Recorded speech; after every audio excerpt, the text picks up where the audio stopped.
Hola alumnos, en este video vamos a resolver un ejercicio de aplicación del concepto de límite.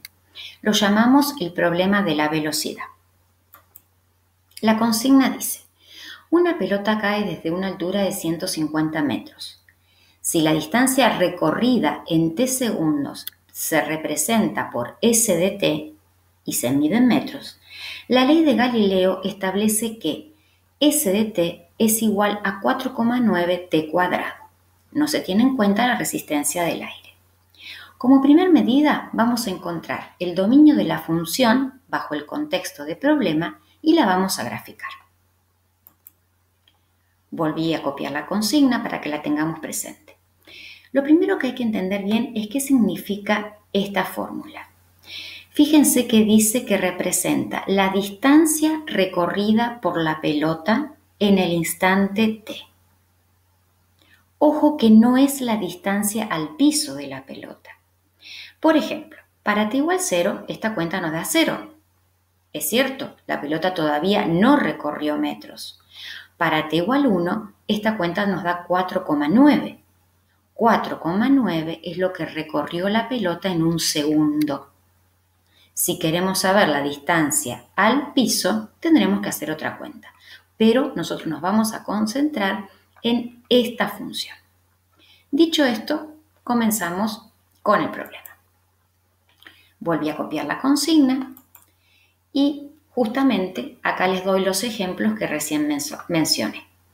En el instante 0 no recorrió ningún metro, en el instante 1 recorrió 4,9 metros, en el instante 2,5 segundos recorrió 30,625 metros y así sucesivamente.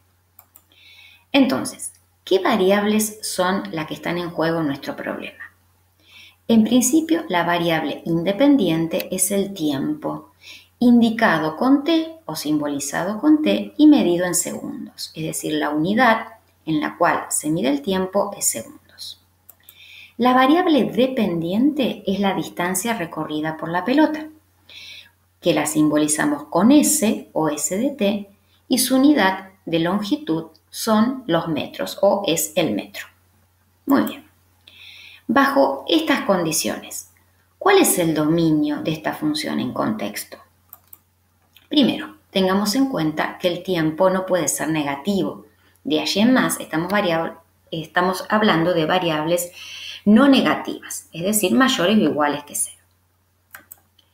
A su vez, la pelota recorre 150 metros, más no puede recorrer. Cuando llegó al piso, ese movimiento termina. Entonces nos tendríamos que preguntar en qué instante la pelota llega al piso. Si igualamos s de t a 150, despejamos t cuadrado, módulo de t es la raíz de este valor y que es aproximadamente 5,533. Como estamos tomando justamente tiempos positivos, solo tenemos en cuenta el valor positivo de esta ecuación y entonces la función bajo el contexto de problema tiene como dominio el intervalo cerrado 0, 5,533 segundos y como imagen el intervalo 0, 150, justamente son los metros que puede recorrer la pelota. Y acá tenemos la regla de asignación. La graficamos en el eje Y S de t, en el eje X, t. Estamos trabajando con las variables acorde al problema. Muy bien, esa es la primera parte. La segunda parte pide calcular la velocidad media de la pelota en los intervalos que se indican. Y nos dan la fórmula de velocidad media. ¿Cuál es esa fórmula de velocidad media? Distancia recorrida sobre tiempo transcurrido. Estamos hablando de un intervalo. Como la distancia está medida en metro y el tiempo en segundo, la velocidad va a tener como unidad metros sobre segundos. Este 3, ¿qué significa? Que nosotros nos estamos como parando en 3 segundos. Vamos a buscar velocidades medias en intervalos que justamente uno de los extremos, el extremo inferior en este caso, es t segundos. Fíjense en esta tabla. Por ejemplo, el ejercicio nos pide la velocidad media en el intervalo 3, 4. Observando la fórmula, reemplazamos t por 4. Acá lo hice. S de 4, ¿ven? T igual 4. S de 4 menos S de 3, que sería el espacio que recorrió la pelota en ese intervalo, dividido el tiempo que transcurrió, que sería la longitud de ese intervalo. ¿Cómo hallamos S de 4? Ya teníamos la fórmula de asignación, 4,9 por t cuadrado, o sea, 4,9 por 4 cuadrado. Lo mismo para 3, 4,9 por 3 cuadrado. Toda esta cuenta dividido un segundo nos da 34,3 metros sobre segundos. Esta misma cuenta, velocidad media, con distintos valores de t, por ejemplo, acá 3,1, 3,05, 3,01 y 3,001, la tenemos que hacer para completar toda la tabla. Yo ya la completé y les escribí acá la última velocidad media, pero fui siguiendo la misma fórmula. Tercera parte. Se define velocidad instantánea al límite de la velocidad media cuando delta t tiende a 0. Estimar el valor del límite de acuerdo a los datos completados en la tabla y luego hallarlo en forma exacta. Muy bien. Por los datos de la tabla estimamos la velocidad instantánea en t igual 3 al valor 29,4 metros sobre segundos.